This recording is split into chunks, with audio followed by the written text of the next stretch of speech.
സുഗമോദേവി സീരിയലിന്റെ ഇന്നത്തെ എപ്പിസോഡ് റിവ്യൂയിലേക്ക് എല്ലാവർക്കും സ്വാഗതം. അങ്ങനെ പ്രഭാവതിയാണെങ്കിൽ സിദ്ധാർത്ഥനോട് വന്ന് പറയാണ് രജനി വിളിച്ചിരുന്നുവെന്ന്. എന്താ വിശേഷം? എന്താ വിശേഷമെന്നോ? ഞാൻ പറയാം എന്താ വിശേഷമെന്ന്. ഇവിടെ നിന്നും ഞാൻ ഇറങ്ങി പോവുകയാണ്. രജനിയുടെ വീട്ടിലേക്കോ അല്ലെങ്കിൽ ചന്ദ്രമതിയുടെ വീട്ടിലേക്കോ. ചന്ദ്രമതിയുടെ വീട്ടിലേക്ക് പോവുകയാണെങ്കിൽ അവര് വന്നപ്പോ തന്നെ തനിക്ക് പോവായിരുന്നില്ലേ? സിദ്ധു സിദ്ധു എന്താ ഈ പറയുന്നത്? പിന്നെ ഞാനെന്താ പറഞ്ഞ്? താൻ തന്നെ എല്ലാം പറയുന്നുണ്ട്. ഇറങ്ങിപ്പോണെന്നും ഇറങ്ങി പോവാത്തതും തന്റെ ഇഷ്ടം. ഈ ബഹളമൊക്കെ കേട്ടുകൊണ്ട് അവിടേക്ക് ദേവികയും വരികയാണ്. അവളാണെങ്കിൽ ആകെ ഞെട്ടി നിൽക്കുന്നു. എനിക്ക് എന്റെ നന്ദനില്ലാത്ത വീട്ടിൽ ഒരു നിമിഷം പോലും നിൽക്കാൻ താല്പര്യമില്ല. ഭ്രാന്ത് പിടിക്കുന്നത് പോലെയുണ്ടെന്നൊക്കെ പറയുമ്പോൾ എങ്കിലും ഒരു കാര്യം ചെയ്യേ, താൻ ആദ്യം ഇറങ്ങിപ്പോ. തനിക്ക് പിന്നാലെ ഞാനും ഇറങ്ങി വരാം. അങ്ങനെ എല്ലാവർക്കും ഓരോ വഴിയിൽ സഞ്ചരിക്കാം. ഒരാപത്ത് വരുമ്പോൾ എല്ലാവരും ഒറ്റക്കെട്ടായി നിൽക്കേണ്ട. എല്ലാം പിരിഞ്ഞു പോകാം എന്നൊക്കെ പറയുമ്പോൾ ഇത് കേട്ട് പ്രഭാവതി പറയുന്നുണ്ട്. സിദ്ധുവിന് അറിയാം ഞാൻ ഈ വീട് വിട്ട് പോവില്ല എന്ന്. അതുകൊണ്ടാണല്ലോ ഇങ്ങനെയൊക്കെ പറയുന്നത്. താൻ എന്തൊക്കെയാണോ ഈ പറയുന്നത്? ദേ നോക്ക്, നന്ദനെ കാണാത്തതിൽ തനിക്ക് വിഷമമുണ്ടെന്നറിയാം. എന്ന് കരുതിയിട്ട് ഞങ്ങൾക്ക് എന്ത് ചെയ്യാൻ കഴിയും? കഴിയാവുന്നതിൽ അത്രയും ഓരോ കാര്യങ്ങൾ ചെയ്തുകൊണ്ട് തന്നെയാണ് ഇരിക്കുന്നത്. ആ പറഞ്ഞത് വെറും കള്ളാണ്. സിദ്ധു, നീ നന്ദന്റെ അച്ഛനാണ്. അതുപോലെ ഈ നിൽക്കുന്ന നന്ദന്റെ ഭാര്യയും. പക്ഷെ നിങ്ങൾക്കൊന്നും നന്ദനെ കാണാത്തതിൽ യാതൊരു ടെൻഷനോ വിഷമോ ഒന്നും തന്നെ ഇല്ല. അങ്ങനെ ഉണ്ടെന്ന് പറഞ്ഞാലും ഞാൻ വിശ്വസിക്കില്ല എന്നൊക്കെ പറയുമ്പോൾ സിദ്ധാർത്ഥൻ എനിക്ക് പിന്നെ താൻ എന്താന്ന് വെച്ചാൽ ചിന്തിച്ചു കൂട്ടുന്ന പെട്ടെന്നാണ് ഹരിവക്കീലാണെങ്കിൽ ദേവികയുടെ ഫോണിലേക്ക് വിളിക്കുന്നത്. അങ്ങനെ ദേവിക പറയുന്നുണ്ട് അച്ഛ, ഹരിയങ്കളെ വിളിക്കുന്നതെന്ന്. അങ്ങനെ ഫോൺ മനഃപൂർവ്വം സിദ്ധാർത്ഥൻ കട്ടാക്കി കളയുകയാണ്. കണ്ടില്ലേ, കട്ടാക്കി കളഞ്ഞു. ലോൺ സ്പീക്കർ ഇട്ട് സംസാരിച്ചാൽ മതിയായിരുന്നു. എനിക്കറിയാം നിങ്ങൾ മൂന്നുപേരും ചേർന്ന് ഒരു നാടകം കളിക്കുകയാണെന്നൊക്കെ പറയുമ്പോൾ നാടകമെങ്കിൽ നാടകം എന്ന് പറഞ്ഞുകൊണ്ട് അവിടെ നിന്നും സിദ്ധാർത്ഥം പോകുന്നു. അമ്മേ, ഇവിടെ ആരും നാടകം കളിക്കുന്നില്ലെന്ന് പറഞ്ഞുകൊണ്ട് ദേവിക പ്രഭാവതിയോട് സംസാരിക്കുമ്പോൾ മിണ്ടി പോവരുത് നീ എന്ന് പറഞ്ഞുകൊണ്ട് അകത്തേക്ക് കയറിപ്പോവാണ് പ്രഭാവതി. അങ്ങനെ ഋഷിയാണെങ്കിൽ ഇനി എന്ത് ചെയ്യും, ആരെ വിളിക്കുമെന്നറിയാതെ ആകെ വിഷമിച്ചിരിക്കുമ്പോഴാണ് ഇസബല്ലയാണെങ്കിൽ താഴെ താഴെ വന്ന് ഋഷി ഋഷി എന്ന് വിളിക്കുന്നത്. അരുന്ധതി ചോദിക്കുന്നുണ്ട് എന്താ ഇസബല്ല, എന്താ രാത്രി, എന്തെങ്കിലും പ്രശ്നമുണ്ടോ? ഏയ് മേഡം പേടിക്കൊന്നും വേണ്ട, വഴക്കൊന്നുമില്ല. ഋഷി ഒന്ന് അർജന്റായിട്ട് കാണണം, അതിനുവേണ്ടി വന്നാണെന്ന് പറയുന്നു. അങ്ങനെ ഋഷി വരികയാണ്. മേഡം മേഡം ഒന്ന് മാറി നിൽക്കാമോ, ഞങ്ങൾക്ക് കുറച്ച് സംസാരിക്കാനുണ്ട്. എൻ്റെ വീട്ടിൽ എവിടെ നിൽക്കണമെന്ന് എനിക്കറിയാം. അതുകൊണ്ട് സൗകര്യം ഉണ്ടെങ്കിൽ കാര്യം പറഞ്ഞിട്ട് പോ ഇസബല്ല എന്നിങ്ങനെ പറയുകയാണ്. ഈ സമയം എനിക്കൊരു കോഫിയെങ്കിലും തരുമോ മേഡം എന്നിങ്ങനെ ഇസബല്ല ചോദിക്കുന്നുണ്ട്. അതിടാനായിട്ട് അരുന്ധതി അടുക്കളയിലേക്ക് കയറുന്ന സമയത്ത് ഋഷി പറയേ, നന്ദൻ എവിടെയാണ് മാറ്റി വെച്ചിരിക്കുന്നത്? സത്യം പറയാ ഋഷി, ഇങ്ങനെ കൂടെ നിന്ന് ചതിക്കരുതെന്നൊക്കെ പറയുമ്പോൾ നീ എന്താ കരുതിയത്? ഫ്രണ്ട്ലി ആയിട്ട് സംസാരിച്ച് കാര്യങ്ങൾ അവസാനിപ്പിച്ച് പോകാമെന്ന് കരുതിയോ? ഇവിടെ വന്ന് ഇങ്ങനെയൊരു നാടകം നടത്തിയാൽ നിനക്കിതിൽ നിന്ന് രക്ഷപ്പെടാമല്ലോ. നീയാണ് നന്ദനെ മാറ്റി വെച്ചിരിക്കുന്നത്. അതുകൊണ്ട് നീ പറ, നന്ദൻ എവിടെ?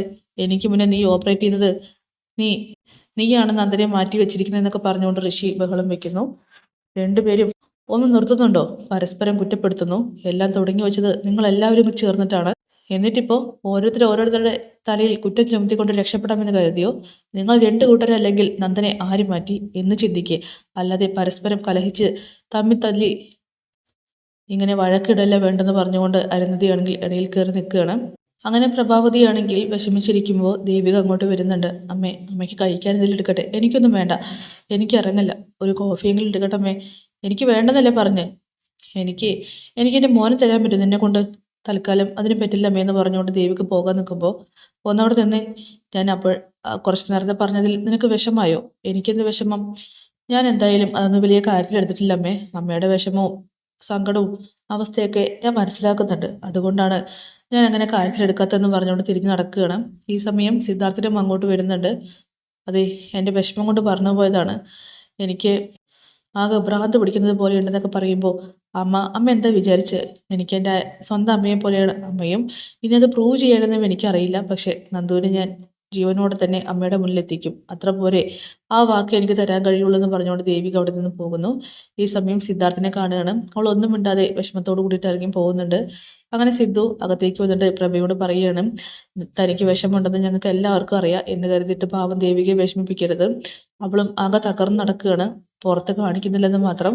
ദേവിക നന്ദനെ തിരികെ കൊണ്ടുവരാമെന്ന് പറഞ്ഞിട്ടുണ്ടെങ്കിൽ നീ അതിൽ വിശ്വസിക്കുക. അവൾ കൊണ്ടുവരുമെന്ന് പറഞ്ഞുകൊണ്ട് വാക്ക് കൊടുക്കുകയാണ്. ഈ സമയം അരുന്ധതിയാണെങ്കിൽ തന്റെ മനസ്സിൽ തോന്നിയ കാര്യങ്ങളൊക്കെ തന്നെ ഋഷിയും ഇസബല്ലയും കെവിനുമായിട്ട് പങ്കുവയ്ക്കുകയാണ്. അന്ന് ആ ഹരിവക്കിൽ ഇവിടെ വന്നത് മുതൽ കാര്യങ്ങളുടെ ഗതി മാറി തുടങ്ങി. നന്ദൻ്റെ കേസിൽ ഓരോ കാര്യങ്ങളും അയാൾ ചോദിക്കുന്ന ചോദ്യത്തിൽ പോലും മനം വെച്ചായിരുന്നു. സത്യത്തിൽ വക്കീലായിട്ടല്ല എനിക്ക് അയാളെ തോന്നിയത്, ഒരു പോലീസ് ഓഫീസർ മുന്നിൽ ഇരിക്കുന്നത് പോലെയാണ് തോന്നിയത്.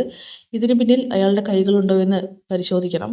മാത്രമല്ല, ഇനി നന്ദൻ എന്തെങ്കിലും ആപത്ത് സംഭവിക്കുകയാണെങ്കിൽ നന്ദനെ കൊന്ന കേസിൽ നിങ്ങളെല്ലാവരും അകത്തായിരിക്കുമെന്നൊക്കെ പറയുമ്പോൾ അങ്ങനെയൊന്നും സംഭവിക്കില്ലെന്ന് പറഞ്ഞുകൊണ്ട് ഇസബല്ലയാണെങ്കിൽ അരുന്ധതിയുടെ വായ അടപ്പിക്കുകയാണ്. എന്നിട്ട് കെവിനും ഇസബല്ലയും ഋഷിയുമായിട്ടുള്ള ഒരു പിണക്കങ്ങളൊക്കെ തന്നെ പറഞ്ഞു തീർക്കുന്നുണ്ട്.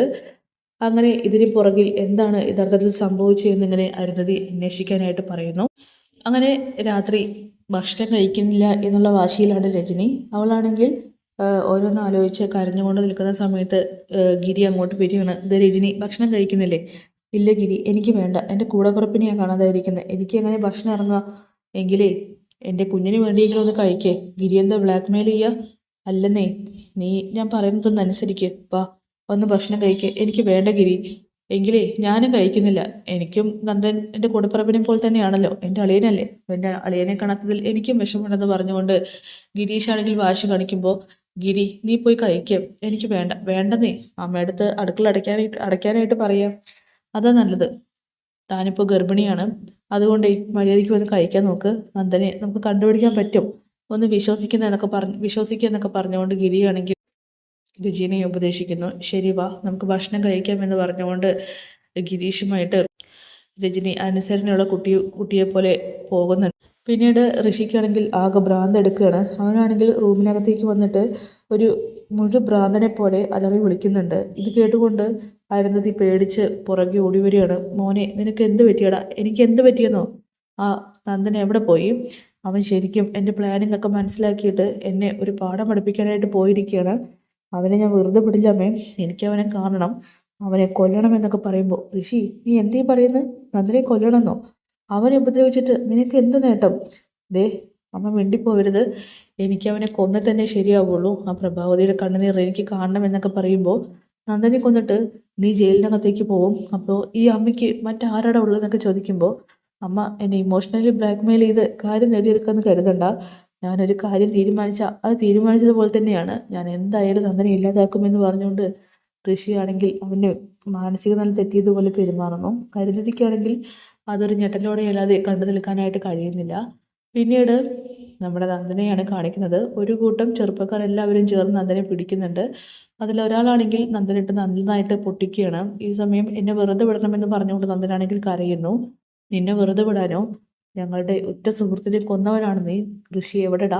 ഋഷി എന്തിനാണ് നീ കൊന്ന്? ഞങ്ങൾ എല്ലാ കഥകളും അറിഞ്ഞു. അങ്ങനെ ഞങ്ങളുടെ ഋഷിയെ കൊന്നിട്ട് നീ സുഖമായി ജീവിക്കാമെന്ന് കരുതണ്ടടാ. അതുകൊണ്ടാണ് നിന്നെ ഞങ്ങൾ രാത്രിക്ക് രാത്രി തന്നെ പൊക്കിയത്. ഇനി നിന്റെ അന്ത്യം ഞങ്ങളുടെ കൈകൊണ്ടായിരിക്കുമെന്നൊക്കെ പറഞ്ഞുകൊണ്ട് അവരാണെങ്കിൽ നന്ദനെ ഇഞ്ചിക്കുത്ത് കുത്തുന്നുണ്ട്. നന്ദനാണെങ്കിൽ രക്ഷപ്പെടാൻ വേണ്ടിയിട്ട് കരയുന്നു. അപ്പോൾ അതൊക്കെ കാണിച്ചുകൊണ്ടാണ് എപ്പിസോഡ് അവസാനിക്കുന്നത്. കാത്തിരിക്കാം ഇടയൻ എപ്പിസോഡിനെ.